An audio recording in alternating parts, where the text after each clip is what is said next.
నేర్పించిన లైన్స్ చెప్పేసి అదే సార్ రవి గారు చెప్పండి మీ క్యారెక్టర్ ఇంతకు ముందు మీరు కొంచెం భయపెట్టిర్రు దీంట్లో కూడా ఏమైనా భయపెట్టబోతుర్రా భయపెట్టే ప్లాన్ అయితే ఏం లేదు కదా వాళ్ళు వీళ్ళని భయపెట్టిర్రు వాళ్ళని కూడా ఏం వాళ్ళే భయపెట్టలేదు. మిమ్మల్ని భయపెట్టిర్రు వాళ్ళు చేసిన పనుల వల్ల నేను భయపడ్డాను, అనుకోకుండా నేను ఆ సిచ్యువేషన్ లోకి వెళ్తాను. సో దాని తర్వాత ఏమైంది అనేది కథ అనమాట. ఓకే అంటే విస్కీ అన్న ఈ స్టోరీ అంతా ఇట్లా ఈ బర్త్డే చుట్టూ ఈ ఇన్సిడెంట్ చుట్టూ తిరుగుతుంది సినిమా.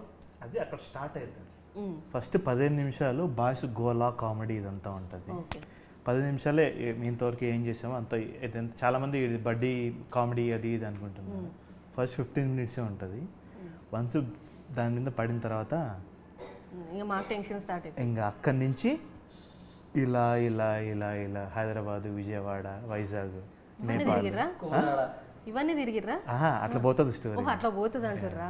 Okay okay. అట్లా పోయి పోయి పోయి లాస్ట్కి సముద్రంలో. సముద్రం.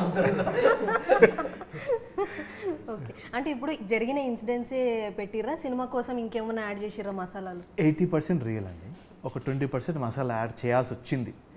అంటే జనరల్గా రియల్ లైఫ్ ఎప్పుడూ కొద్దిగా ఆ స్ట్రెచ్ ఉండదు, ఆ రబ్బర్ బ్యాండ్ లాగుతారే అది ఉండదు. సో ఆ రబ్బర్ బ్యాండ్ ఇంకా టైట్ చేయడానికి కొన్ని 20% యాడ్ చేసిర్రా? ఓకే. సో మీ దోస్తులు ఏమన్నారు ఇట్లా తీస్తున్నా అంటే చెప్పిరా వాళ్ళకి? నాకు పరిచయం ఇద్దరు ఉన్నారు, అంటే కొద్దిగా బాగా రెగ్యులర్గా టచ్ ఉండేవాళ్ళు. సో మిగతా ఈ స్టోరీకి సంబంధించిన చుట్టుపక్కల వాళ్ళందరూ కొద్దిగా దూరంగానే, అప్పుడప్పుడు హలో అంటే హలో, దూరం అయిపోయాము. సో ఒకడైతే చూశాడు, ప్రీమియర్కి వచ్చాడు.